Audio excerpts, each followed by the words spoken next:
Here is a multiple choice question on ratio. Ratio of boys to girls in a class is 4:5. How many girls are in this class of 36 students? You can pause the video, select the answer, and then look into my suggestion.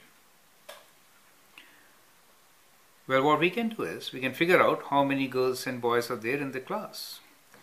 The ratio is 4:5. What does it mean? It means that if total number is equal to 9, then we have 4 boys, right? And 6 girls. So that is what it means. If the total is 9, that is what it means. So we can read it like this. Ratio of boys to girls is 4:5. It means if total is 9, then there are 4 boys and 6 girls.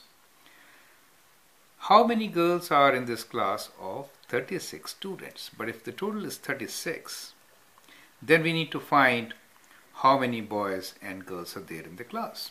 Now, how do you get 36 from 9? That is what you need to figure out.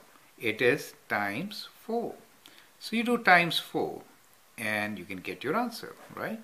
So times 4 of 4 is 16. So there are 16 boys. And 4 times 5 is 20. There are 20 girls. How many girls are in this class of 36? So the number of girls is 20. So option C is the correct option. Thank you.